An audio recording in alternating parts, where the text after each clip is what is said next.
In this series, we're here to help answer one simple question. What does it mean to be missional?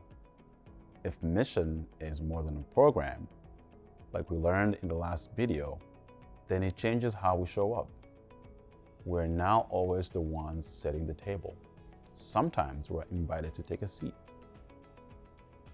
The thing about gathering around a table is that ideally, you are not always the host.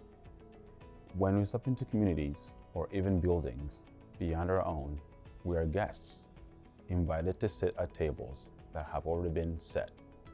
In global contexts, local believers understand their language and culture in ways we cannot.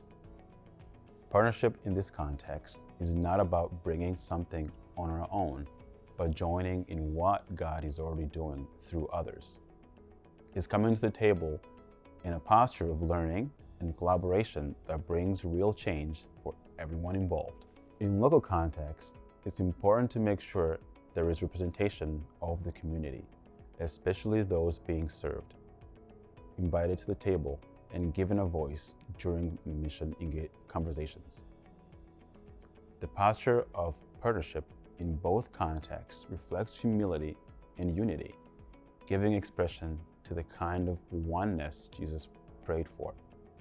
We have seen this played out at Highbridge Community Church in New York City. There, listening came before action.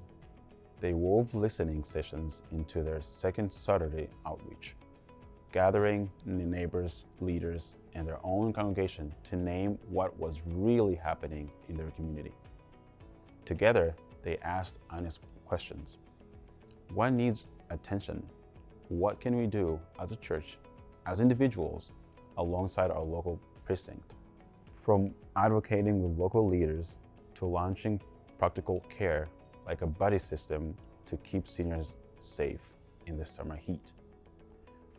By making space for every voice and even making moments engaging and welcoming, the church discovered something simple but powerful. When people are heard, they often move forward together instead of implementing a program that is driven by just church voices. Christ's mission is best lived out when we listen to the community's needs first. It's a healthier approach to coming alongside the work God is already doing to best meet the needs that exist.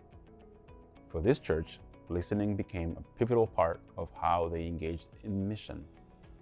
This perspective, one of listening and inviting, also helps us ground our expectations of what living missionally will look like, because faithfulness doesn't always look the same everywhere.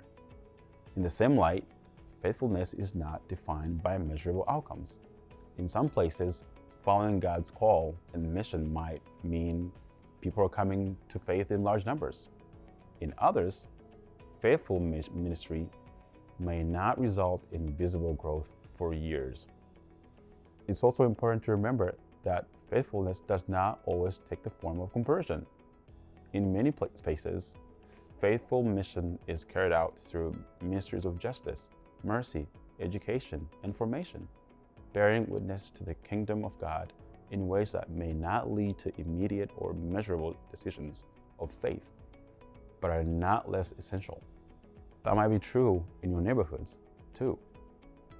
These expressions of mission reflect the same calling, lived out differently, planting seeds, cultivating communities, and embodying the gospel in word and action over time. A healthy understanding of mission helps us embrace a broader picture of faithfulness, one that is not defined by numbers or quick outcomes, but by relationships, consistency, and trust in God's ongoing work. As our congregation continues to wrestle with what mission looks like in your context, these are real and important questions to hold on to together.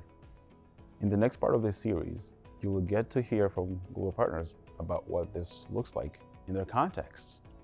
You may even pick up on a thing or two that could work in your context.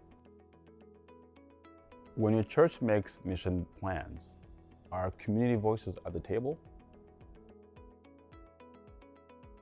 Is there anyone else who should be invited to the conversation and discernment process. When you think about the congregation's definition of faithfulness as it connects to mission, what does that look like? How might that need to change or shift to fit the context we're working in, or how you view faithful mission work?